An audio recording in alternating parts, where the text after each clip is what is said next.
الحمد لله نحمده ونستعينه ونستغفره ونؤمن به ونتوكل عليه ونعوذ بالله من شرور أنفسنا ومن سيئات أعمالنا من يهده الله فلا مضل له ومن يضلله فلا هادي له ونشهد أن لا إله إلا الله وحده لا شريك له ونشهد أن سيدنا ونبينا ومولانا محمدا عبده ورسوله أما بعد أعوذ بالله السميع العليم من الشيطان الرجيم بسم الله الرحمن الرحيم الضحى واللیل اذا سجا، قسم ہے دھوپ چڑھتے وقت کی اور قسم ہے رات کی جب چھا جائے، ما ودعک ربک وما قلی، نہیں رخصت کیا آپ کو آپ کے رب نے اور نہ ہی وہ ناراض ہوا۔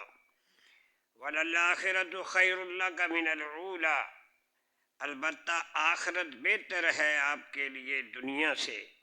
وَلَسَوْفَ يُعْطِيكَ رَبُّكَ فَتَرْضَىٰ، اور بہت جلد اللہ تعالیٰ آپ کو کچھ دے گا تو آپ راضی ہو جائیں گے۔ الم یجدک یتیما فآویٰ، کیا آپ کو نہیں پایا یتیم تو آپ کو ٹھکانہ دیا۔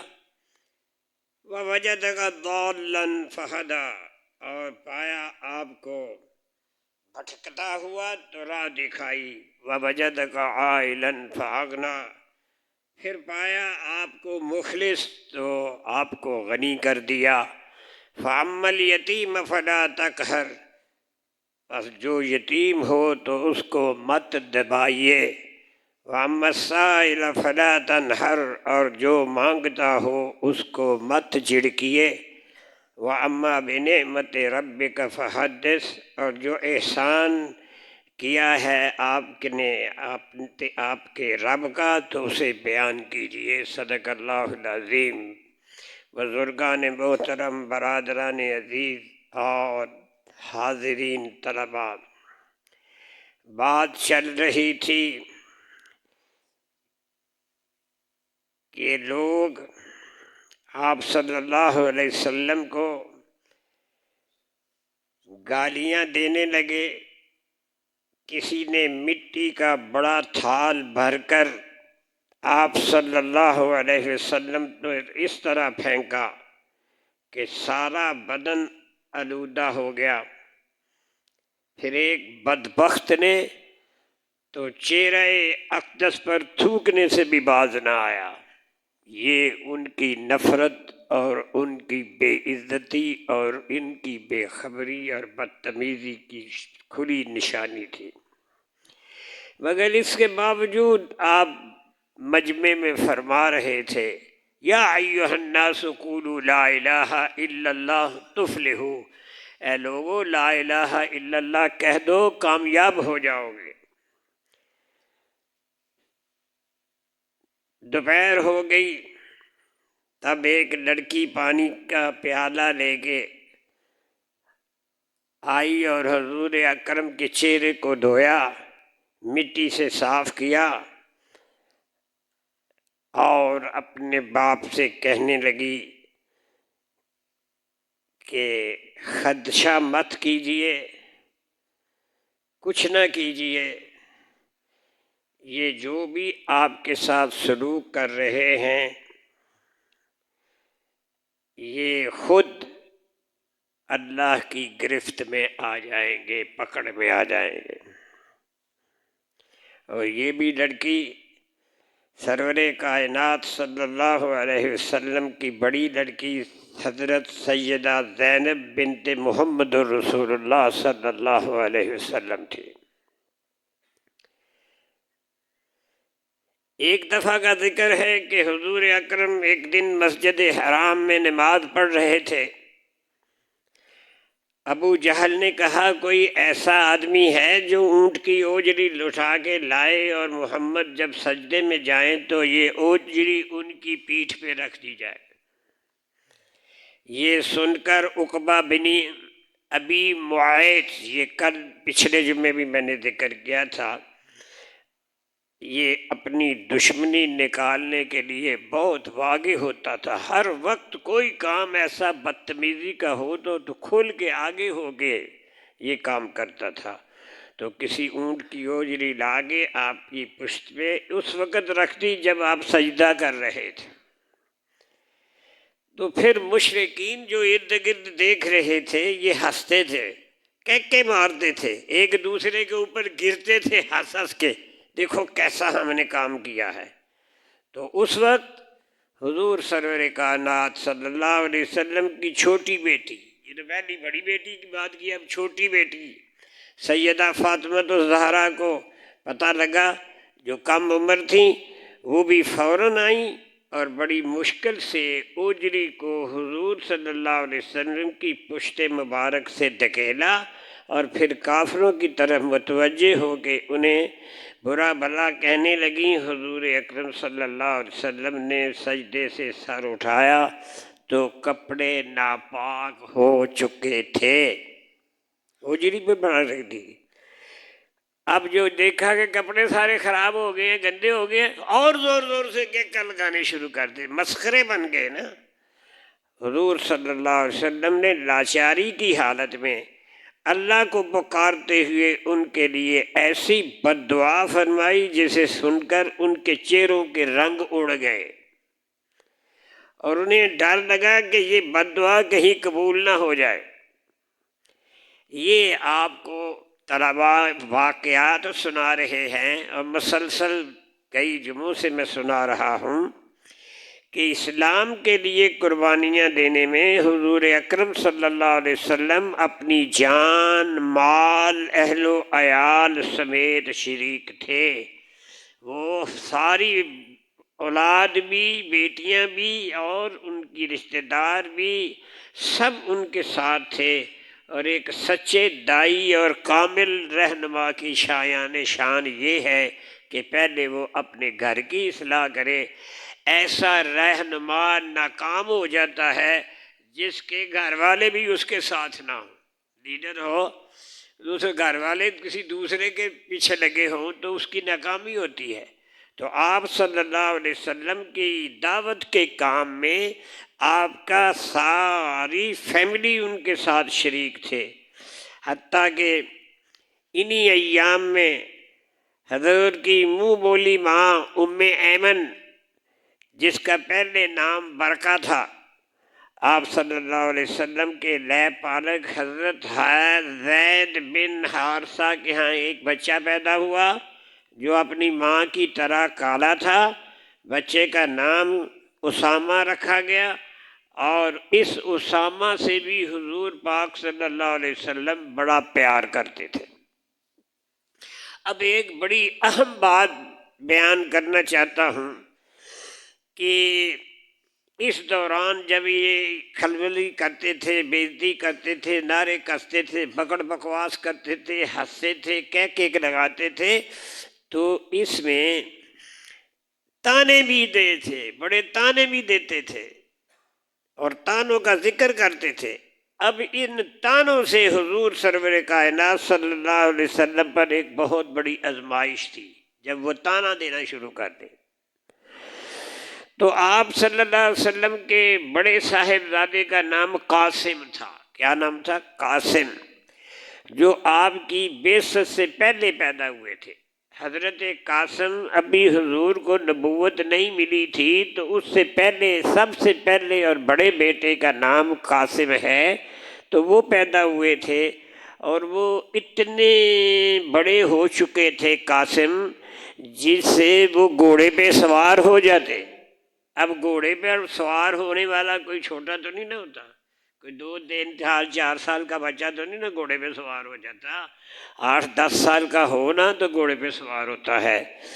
تو وہ قاسم جو تھے، قاسم جو اتنے تھے کہ گھوڑے پہ خود سوار ہو جاتے اور اتر جاتے. کچھ دنوں کے بعد آپ کے دوسرے صاحبزادے، پہلے قاسم فوت ہو گئے جو گھوڑے پہ خود سوار ہو جاتے اور گھوڑا چلاتے اور اتر بھی جاتے، وہ فوت ہو گئے. اور کچھ دنوں بعد ان کے دوسرے صاحبزادے عبداللہ بھی فوت ہو گئے. اب ایک کے بعد دوسرا بیٹا یہ فوت ہو گئے۔ اس طرح آپ صلی اللہ علیہ وسلم کی نرینہ اولاد کوئی نہ بچی۔ 2 بیٹے تھے، وہ بھی اگر پیچھے جا کے نہ تو وہ فوت ہو گئے۔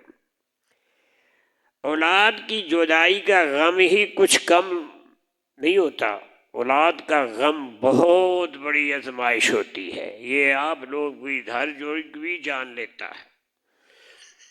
مگر مشرکین نے ایک اور طعنہ کا اضافہ کر دیا۔ پہلے تو دیوانہ کہتے تھے، مجنوں کہتے تھے، جادوگر کہتے تھے، اس طرح کی لغو گفتگو کرتے تھے، لیکن اب جب ایک کے بعد دوسرا بیٹا بھی فوت ہو گیا تو وہ غم زدہ تھے، تو ان غم کا بھی طعنہ دینا شروع کر دیا تاکہ حضور کی مزید دل آزاری ہو، ضرور اور تکلیف درد ہو۔ اب وہ دونوں بیٹے کے فوت ہو جانے بعد کہنے لگے محمد تو کیا ہو گئے ہیں، ابتر ہو گئے ہیں۔ ابتر کا معنی عربی میں یہ ہے کہ ان کی اولاد نرینہ کوئی نہیں، اور نسل جو ہے وہ نرینہ اولاد سے چلتی ہے، بیٹوں سے چلتی ہے، بیٹیوں سے تو نرینہ نسل چلتی ہے۔ وہ تو پرایا مال ہوتا ہے اور پرائے ان کے ہوتے ہیں، وہ تو جن کے ساتھ نکاح ہوگا ان کی جان چلے گی نا۔ تو اس طریقے سے انہوں نے یہ کہنا شروع کر دیا کہ اب تو محمد کی اولاد نرینہ ختم ہو چکی ہے صلی اللہ علیہ وسلم۔ انہوں نے تو صلی اللہ علیہ وسلم نہیں کہنا تھا، ہم نے تو کہنا ہے نا، انہوں نے تو نہیں کہنا، ہم نے تو کہنا ہے۔ تو انہوں نے کہا کہ یہ محمد ابتر ہو گئے ہیں اور ان کی اولاد نرینہ ختم ہو چکی ہے، آئندہ ان کی نسل ہوگی نہ کوئی نام لیوا ہوگا۔ جب بچہ ہی کوئی نہیں رہا تو ان کا نام لینے والا کون ہوگا؟ اور وہ کہتے پھرتے تھے کہ محمد ابتر ہو گئے، محمد ابتر ہو گئے۔ اب یہ نعرہ شروع کر دیا، طعنے کا نعرہ۔ تو اللہ تعالیٰ نے پھر میں نے کہوں گا کہ جب ابو جہل نے بدتمیزی کی، ابو لہب میں بدتمیزی کی تو آپ خاموش رہے اور اللہ تعالیٰ نے اس کا جواب دیا، یاد رہے کہ نہیں؟ تبت یدا ابی لہب وتب، یہ اللہ نے جواب دیا ہے۔ اس نے جو کہا تب اللہ کا یا محمد، اے محمد تو ہلاک ہو جائے، تو اس کا جواب دیا اللہ تعالیٰ نے، تبت یدا ابی لہب۔ اسی طرح جب انہوں نے محمد ابتر ہو گئے، محمد ابتر ہو گئے یہ نعرے شروع کر دیے، تو اس کا جواب بھی آپ نے کسی قسم کا نہیں دیا، خاموشی اختیار کی، اور اس کا جواب اللہ نے سورہ کوثر نازل کر کے دیے، انا اعطیناک الکوثر فصل لربک ان شانئک هو یہ بھی جواب اللہ رب العزت نے ان کے طعنے کا جواب دیا کہ ان شانئک هو الابتر، تم محمد ابتر محمد ابتر محمد ابتر کی بکواس کرتے ہو اور طعنے دیتے ہو، بے شرمو بے حیاؤ۔ ان شانئک هو الابتر، یقیناً آپ کے دشمن جو ہیں، جو ابتر ابتر کے نعرے لگا رہے ہیں، ایک وقت آئے گا کہ ان کا نام و نشان باقی نہیں رہے۔ تو یہی ہوا۔ تو اس کی اولاد نرینہ کی اللہ تعالیٰ کا دینا اور جلد اپنے پاس بلا لینا، یہ بہت بڑی حکمت ہے کہ آپ صلی اللہ علیہ وسلم کا آخری نبی ہونا طے ہو چکا تھا، لوح محفوظ میں یہ فیصلہ ہو چکا تھا کہ سرور کائنات صلی اللہ علیہ وسلم آخری نبی ہیں۔ یہ تو قاسم کی پیدائش سے پہلے اور عبداللہ کی پیدائش سے پہلے، بلکہ حضور کی نبوت سے بھی ملنے سے پہلے، بلکہ حضور کی پیدائش سے بھی پہلے فیصلہ ہو چکا تھا کہ نبی اکرم نے خاتم النبیین ہونا ہے۔ لوح محفوظ پہ یہ بات پہلے سے ہے، حتیٰ کہ یہاں تک ہے انا خاتم النبی و آدم بین الماء والطین، ابھی حضرت آدم کی جسم کی ابھی تکمیل ہو رہی تھی، پانی اور مٹی کی ابھی وہ ملاوٹ ہو رہی تھی، پانی میں مٹی کو ملا کے گارا بنایا جا رہا تھا۔ آدم علیہ السلام بین الماء والطین، مٹی اور پانی گارا نہیں بنایا، ابھی وہ بن رہا تھا تو میں اس وقت بھی خاتم النبیین تھا۔ یہ تو بات ہی پکی ہے، فیصلہ ہے لوہے محفوظ میں۔ تو اس طرح اللہ تعالیٰ نے ان کو اولاد نرینہ دی، پھر جلدی جلدی ان کو اپنے پاس بلانے میں یہ سب سے بڑی حکمت یہ تھی کہ آپ کا آخری نبی ہونا طے ہو چکا تھا۔ اب اگر آپ کے لڑکے جوان ہو کے نبی نہ بنتے تو کسی کو یہ شک ہو سکتا تھا شاید گزشتہ انبیاء کے جو لڑکے نبی بنے وہ شاید ان سے زیادہ قابل تھے اور وہ ان کی اولاد کے زیادہ مربی تھے، اس لیے ان کی اولاد کو پیغمبری ملی، اور ان کے بیٹے نعوذ باللہ شاید اس قابل نہیں تھے تو اس لیے ان کو نبوت نہیں ملی۔ اس لیے نبی اکرم صلی اللہ علیہ وسلم اتنے قابل ہوتے تو ان کی اولاد بھی نبی ہوتی اگر یہ رہتے تھے۔ تو یہ سارے سوالات کو ختم کر کے اس کی حکمت کیا ہے کہ چونکہ اللہ تعالیٰ نے ان کو آخری نبی بنانا تھا اس لیے اولاد نرینہ دے کے پھر جلدی ہی ان کو اپنے پاس بنا لیا۔ اور اللہ تعالیٰ نے حضور اکرم کو لڑکوں کی نعمت عطا ضرور کی، دیے ہیں لڑکے، یہ نہیں کہ کوئی بانجھ سی خدیجہ رضی اللہ تعالیٰ عنہ، نہیں، ان کو لڑکوں کی نعمت دی ہے تاکہ آپ اس انعام سے محروم نہ رہیں کہ ان کے ہاں تو بچے ہی نہیں ہوئے، لڑکے ہوئے، یہ نہیں، یہ ذہن نہ ہو، بلکہ ان کو جلد واپس بنا لیا تاکہ کسی قسم کا شک نہ ہو، اور تاکہ قاسم اور عبداللہ کو دیگر انبیاء کی اولاد سے کم تر نہ سمجھا جا سکے۔ کیسے؟ حضرت ابراہیم کے بیٹے کون تھے؟ حضرت اسماعیل، بھول گئے ہو؟ تو حضرت ابراہیم بھی نبی تھے اور ان کے بیٹے اسماعیل بھی، اور حضرت اسحاق کون تھے؟ وہ بھی ان کے حضور کے بیٹے تھے، حضرت ابراہیم کے۔ تو جب ان کے بیٹے نبی ہوئے، اسی طرح حضرت داؤد علیہ السلام کے بیٹے کون تھے؟ حضرت سلیمان تھے۔ تو داؤد علیہ السلام کے بیٹے اب ان کو نبوت مل گئی اور ابراہیم علیہ السلام کے بیٹوں کو نبوت مل گئی، تو حضور کے بیٹے ہوتے تھے ان کو نبوت کیوں نہ ملتی؟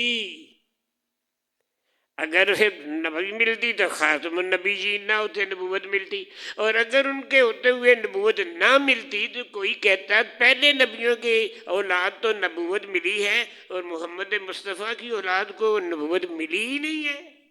کوئی گال سمجھا سکا؟ ان کو بات سمجھ آئی ہے؟ اس وجہ سے اللہ رب العزت نے لوح محفوظ سے ہی لکھا تھا کہ قاسم کا انعام دوں گا اور اسے واپس بلا لوں گا، عبداللہ کا انعام دوں گا اور اسے واپس بلا لوں گا، لہذا یہ بھی ایک ختم نبوت کے قائم کرنے کی ایک بنیادی وجہ تھی کہ آپ خاتم النبیین ہیں اور آپ کے بعد کوئی نبی نہیں آئے گا۔ اب دیکھنا یہ ہے، آزمائش بھی آئی، صبر کیا، تحمل کیا، استقامت ڈٹے رہے، اور اسلام کی تاریخ میں یہ ایام سنہرے لکھے جائیں گے، کیونکہ انہی دنوں میں وہ افراد تیار ہو رہے تھے جن پر آگے ساری امت کی قیادت اور رہنمائی کا دار و مدار تھا۔ بیٹے نہیں تو صحابہ کرام کا کتنا جتھا تھا، 1,24,000، یہ تیار ہو رہے تھے کہ امت کی رہنمائی کے لیے انہیں انقلاب کرنا ہے۔ کفار کی سختیوں، ان کی تانا زانیوں، جسمانی اور ذہنی تکلیف دینا، الزامات لگانا، اعتراض کرنا اور اعتراضوں کے اور ان کے طوفان مچا دینا، یہ آپ کی کردار کشی بھی کرنی، اور نت نئی مہموں میں خفیہ سازشیں کرنی ان کو ہلاک کرنے کے لیے، اعلانیہ رکاوٹوں کے جواب میں بھی حضور نبی کریم صلی اللہ علیہ وسلم کی حکمت عملی یہ تھی کہ صبر، تحمل، عدم تشدد اور حزم اور احتیاط، اور ہر شخص ہر حال میں اللہ تعالیٰ کی طرف دعوت دینے کے لیے مشتمل تھا۔ ہم نے دعوت دیتے جانا ہے، یہ گالیاں نکالتے جائیں ہم دعوت دیتے جائیں گے، یہ برا کہتے رہیں ہم نے دعوت دیتے رہنی ہے، مجنوں کہیں، جنون زدہ کہیں،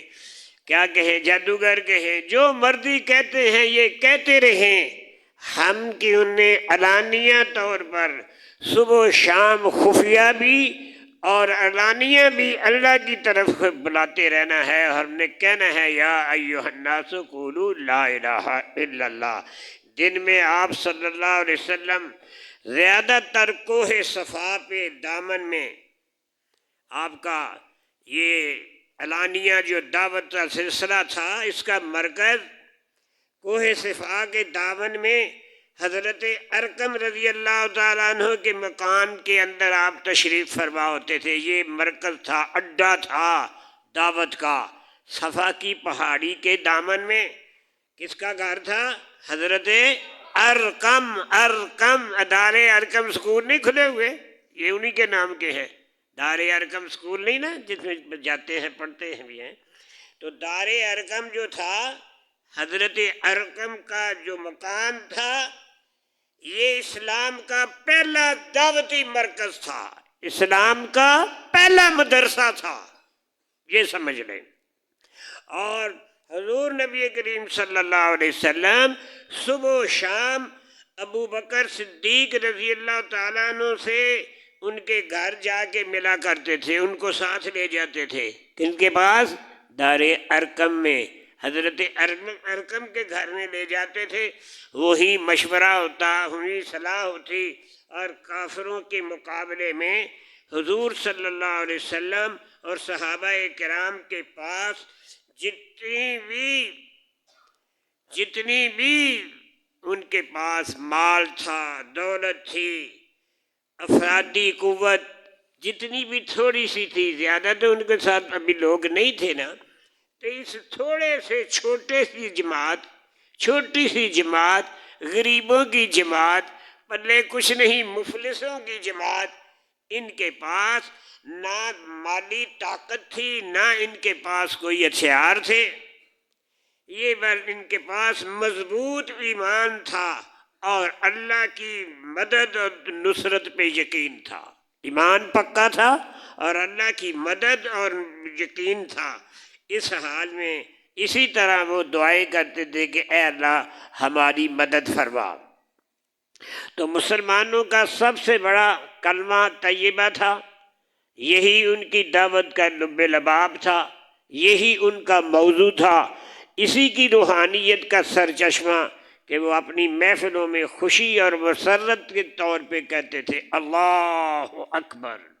یہ نعرہ جو ہے نا، نعرہ تکبیر، یہ صحابہ کے اعلانیہ دعوت کا ایک عنوان تھا، اعلانیہ کھل کے کہنا ہے کیا؟ اللہ اکبر۔ تو نماز فرض نہیں ہوئی تھی، مگر اس کا طریقہ بتایا جا چکا تھا کہ نماز کا طریقہ کیا ہے۔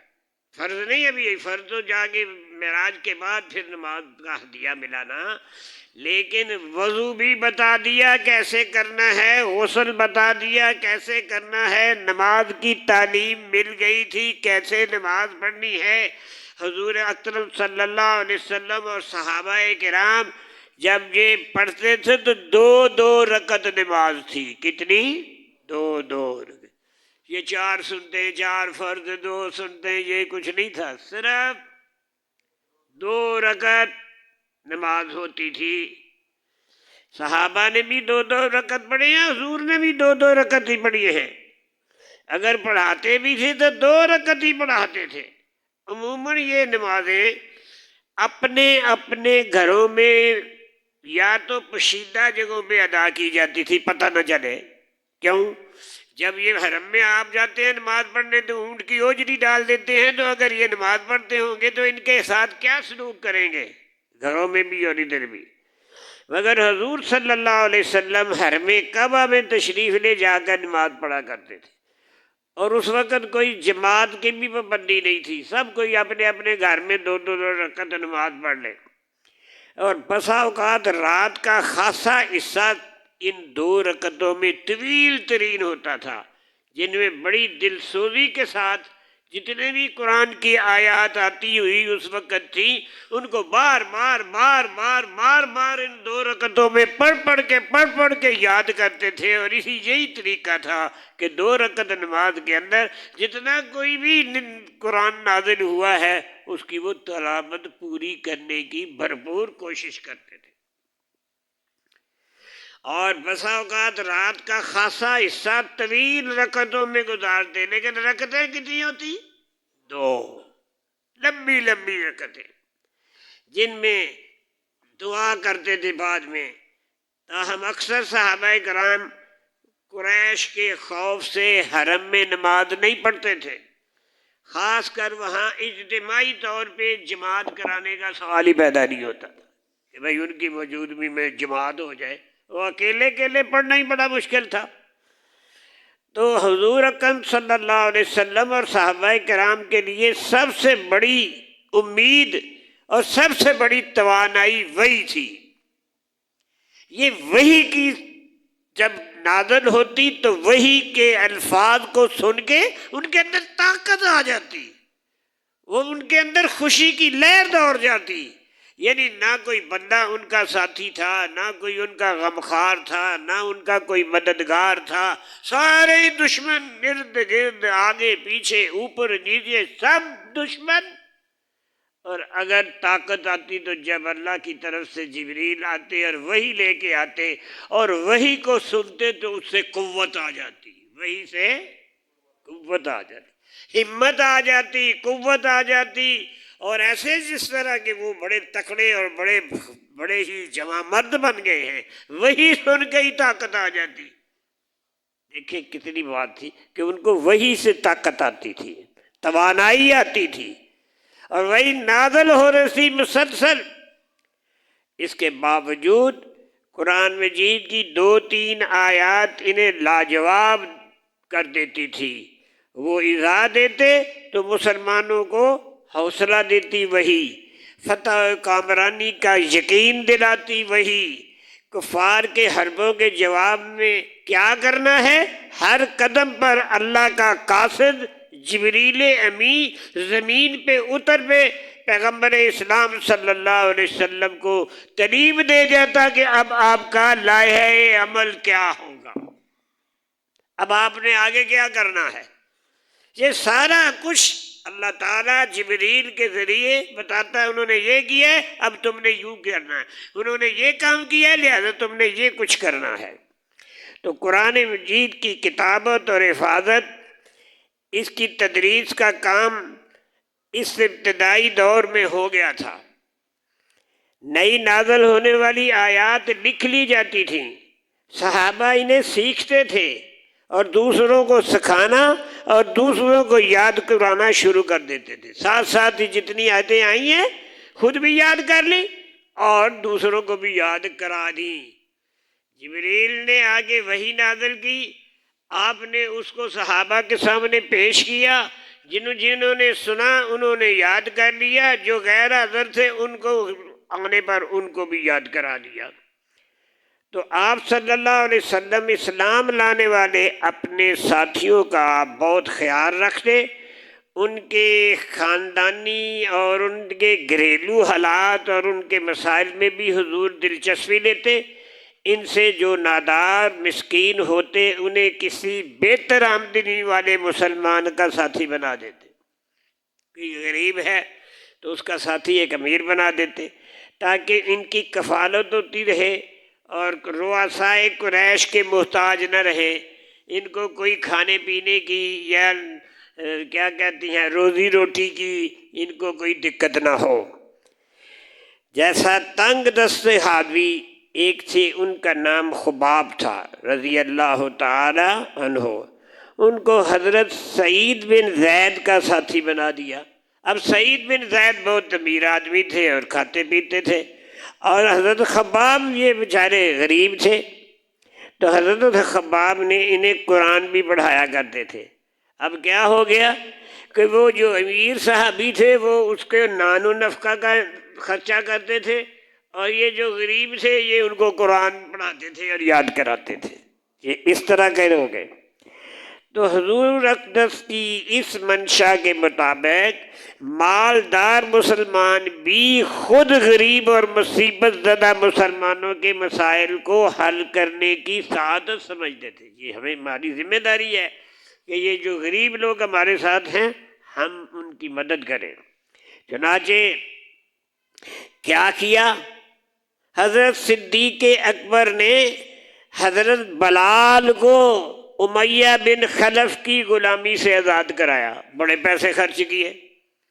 وہ بلال کے تو مول ہی قیمت ہی بہت زیادہ تھی، حبشی تھے نا، تو حبشیوں کے پاس طاقت ہوتی ہے، قوت ہوتی ہے، زیادہ کام کرتے ہیں، مزدوری میں زیادہ وزن اٹھا لیتے ہیں، تو ان کی قیمت بڑھ جاتی تھی، تو ان کو کوئی خرید نہیں سکتا تھا۔ تو صدیق اکبر رضی اللہ تعالیٰ عنہ نے حضرت بلال بن رواح کو زیادہ قیمت دے کے امیہ بن خلف کی غلامی سے آزاد کرایا۔ اور اسی طرح زنیرہ اور نہدیہ اور ام عبیس، نام پھر سے سنو، زنیرہ دال کی زیر، زنیرہ، آگے نہدیہ زبر ہے نہدیہ، زنیرہ، نہدیہ اور ام عبیس رضی اللہ تعالی عنہنہ، انہو نہیں ہونا انہنہ، یہ بھی مشرکین کی باندیاں تھی، لونڈی تھی یہ، جو کلمہ پڑھنے کی پاداش میں سخت عذاب کا سامنا کر رہی تھی۔ ان لونڈیوں کو یہ زنیرہ کو تکلیف برداشت کرنی پڑتی تھی، مار پڑتی تھی تھوڑے چھوڑے کام سے کہ کیوں کم دیر کر دی ہے۔ نازیہ کو بھی مارا پیٹا جاتا، ام عبیس کے ساتھ بھی سختی کی جاتی، کیوں؟ یہ مشرکوں کی لونڈیاں تھیں، باندیاں تھیں، تو ان کو کلمہ پڑھنے کی وجہ سے سخت عذابوں کا سامنا کرنا پڑ رہا تھا۔ حضرت ابو بکر رضی اللہ تعالیٰ عنہ نے صرف بلال ہی نہیں بلکہ ان تینوں لونڈیوں کو بڑی بڑی قیمت دے کے مشرکین سے آزاد کرا لیا۔ بلال کو آزاد کرایا رضی اللہ تعالیٰ عنہ، زنیرہ کو آزاد کرایا رضی اللہ تعالی عنہا، نہدیہ کو آزاد کرایا رضی اللہ تعالی عنہا، ام عبیس کو آزاد کرایا مشرکین سے رضی اللہ تعالی عنہا۔ تو یہ سارے کے سارا یہ حضرت ابو بکر کا مال لگا، اور انہوں نے وہ لوگ جو غریب مسکین ایمان لا کے بھوکے مرنے اور مار کھانے کے لیے ہر وقت تھے، ان کو اپنے مال سے صرف اسلام کے لیے وقف کرنے والے کا نام کیا ہے؟ سیدنا صدیق اکبر رضی اللہ تعالی عنہ۔ آج کی اس گفتگو کے بعد انشاءاللہ آئندہ جمعہ بشرط زندگی آپ کی اس دعوت کے نام میں حج کا سیزن پہلی دفعہ آئے گا۔ تو جب حج قریب آیا تو حضور صلی اللہ علیہ وسلم کی امیدیں بھی بڑھ گئی کہ لوگ سارے اکٹھے ہوں گے، مجمع زیادہ ہو جائے گا، تو ہمیں ایک تبلیغ کرنے کی اور دعوت دینے کے لیے لوگوں کا ایک مجمع اور تعداد مل جائے گی۔ تھوڑے تھوڑے کی بجائے اگر کوئی مجمع آ جائے تو بندے زیادہ ہو جائیں گے، تو جب بندہ زیادہ ہوں تو بات کرنے میں زیادہ آدمیوں تک پہنچ جائے گی۔ تو آپ خوش ہو رہے تھے کہ حج کا وقت آ رہا ہے، حاجی اکٹھے ہوں گے، مجمع بڑا ہوگا، رونق ہوگی، تو پھر ہم تن من دھن سے حج کے سیزن میں کھل کھلا کے دعوت کریں گے اور دعوتوں کو پیش کریں گے، تاکہ ہمارے اندر جوک جگ جوک اور فوج در فوج جو ہے مسلمان ہونے میں تیار ہو جائے اور شریک ہو جائے۔ اس کی ترتیب اور اس کی تشریح اور اس کی تاریخ انشاءاللہ جمعے کے اندر، اگلے جمعے کے اندر آئے گی۔ اور اب ایک وقفہ جو ہے وہ ہم نے آپ کو معراج کا بھی تو دھیانانا کہا ہے، تھوڑا تھوڑا وہ بھی تھوڑا تھوڑا سبق دیں گے۔ تو اس کا جو آج کا سبق یہ ہے کہ آپ نے مکہ نے اپنے صحابہ کے ساتھ رضی اللہ تعالیٰ عنہم کے ساتھ نماز عشاء 1/3 رات میں ادا کی۔ پھر کہتے ہیں کہ میرے پاس جبریل علیہ السلام ایک سفید جانور لے کے آئے جو گدھے سے بڑا اور خچر سے چھوٹا تھا، گدھے سے بڑا اور خچر سے چھوٹا تھا۔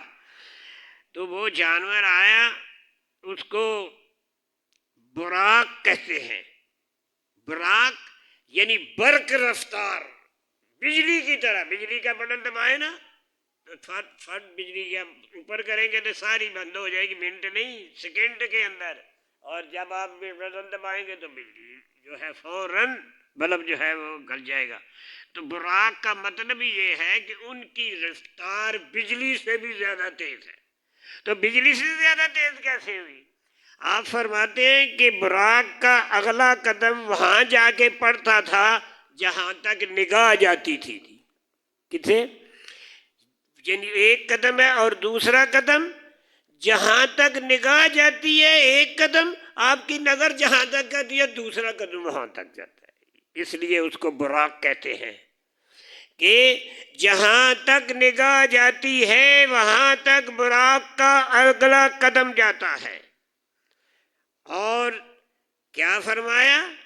اس پہ سوار کرایا گیا، اور اس کے دونوں پر اس کی دونوں رانوں میں تھے دے اس کے پر براق کے، جن سے وہ اپنے دونوں پاؤں کو کرید رہا تھا، کھڑا تھا نا۔ اور ایک روایت میں ہے کہ جبریل علیہ السلام مجھے لے کے باب مسجد کی طرف نکلے تو وہاں یہ براق تھا اور اس کی رانوں میں 2 پر تھے جن سے وہ اپنے دونوں پاؤں کو کرید رہا تھا۔ جبریل آپ فرماتے ہیں کہ اب مجھے براق پر سوار کرنے کے لیے تیار کیا گیا۔ جب میں اس پر سوار ہونے کے لیے قریب آیا تو براق شوخیاں کرنے لگا۔ جبریل علیہ السلام نے اس کی گردن پہ بالوں پہ ہاتھ رکھتے ہوئے کہا، یہ جو کچھ تم کر رہے ہو اس پہ کیا تمہیں شرم نہیں آتی؟ اللہ کی قسم محمد صلی اللہ علیہ وسلم سے پہلے اللہ کا کوئی بندہ تم پہ سوار نہیں ہوا۔ اس نے اس کو دھمکے دے کہ نا تجھے شرم نہیں آتی، شوخیاں کرتا ہے، تجھے پتہ نہیں تیرے اوپر سرکار دو عالم صلی اللہ علیہ وسلم سے پہلے کسی نے قدم نہیں رکھا، کوئی تیرے اوپر سوار نہیں ہوا۔ جو محمد مصطفیٰ صلی اللہ علیہ وسلم جو سب سے زیادہ عزت والے ہیں اللہ کے بعد از بزرگ تو ہی قصہ مختصر، بعد از بزرگ تو ہی قصہ مختصر۔ اللہ کے بعد کوئی عزت والی جان ہے، عزت والا مقام ہے، عزت والا احترام ہے، جو عزت کا ہے وہ صرف اور صرف محمد اکرم صلی اللہ علیہ وسلم کی ذات گرامی ہے۔ اللہ کے بعد سب سے زیادہ عزت والی یہ گرامی شخصیت ہے، اس کے علاوہ اور کوئی نہیں۔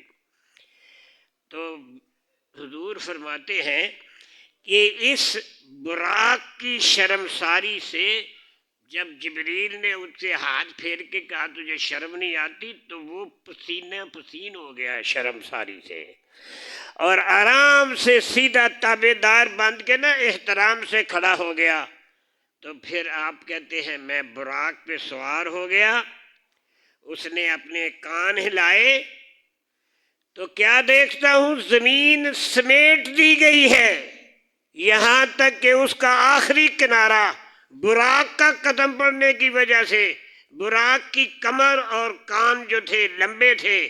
میں براق پہ سوار ہو کے جبریل علیہ السلام کے پیچھے بیٹھ گیا اور وہ ہمیں لے کے چلا۔ جب ایک پہاڑ آیا تو اس کے پاؤں بلند ہوئے جب وہ نیچے اترا تو ان دونوں کے ہاتھ بلند ہوئے، وہ ہمیں ایسی جگہ لے گئے جو بدبودار تھی، پھر وہ ہمیں ایسی جگہ لے آیا جو خوشبودار تھی۔ میں نے کہا اے جبریل، ہم نے ایسی جگہ کی سیر کی ہے جو بدبودار تھی اور پھر ایسی جگہ کے پہنچے جو خوشبودار تھی۔ جبریل علیہ السلام نے بتایا کہ وہ پہلی جگہ جو بدبودار تھی وہ جہنم کی سرزمین تھی، اور یہ جو خوشبودار تھی یہ جنت کی سرزمین تھی۔ پھر جبریل علیہ السلام نے کہا اب یہاں اتریں اور آپ نماز فرمائیں۔ تو چنانچہ میں نے ایسے ہی کیا۔ جبریل سے پوچھا آپ جانتے ہیں آپ نے کس جگہ نماز ادا کی ہے؟ میں نے خاموشی کی تو آپ نے بتایا کہ آپ نے طیبہ میں نماز ادا کی ہے اور اسی جانب ہجرت ہوگی۔ مدینہ طیبہ نے نماز پڑھی ہے اور اسی جانب آپ کی ہجرت ہوگی۔ جبریل علیہ السلام بولے آپ یہاں اتریں اور نماز ادا فرمائیں۔ میں نے نماز ادا کی تو پھر پوچھا آپ جانتے ہیں کہاں نماز ادا کی؟ تو میں خاموش رہا۔ تو جبریل نے کہا اب آپ نے نماز طور سینا میں ادا کی ہے۔ طور سینا نہیں، سینا ہے۔ پہلی جو ہے وہ مدینہ شریف میں کی کہ یہ ہجرت ہوگی۔ آپ نے طور سینا جہاں موسیٰ علیہ السلام کے، یہ وہ جگہ ہے جہاں اللہ تعالیٰ نے موسیٰ علیہ السلام سے کلام فرمایا تھا، کوہ طور سے۔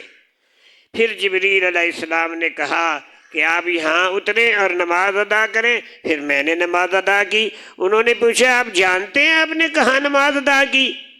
تو جبریل نے کہا آپ نے بیت اللحم نے نماز ادا کی، جہاں عیسیٰ علیہ السلام کی پیدائش ہوئی۔ باقی بات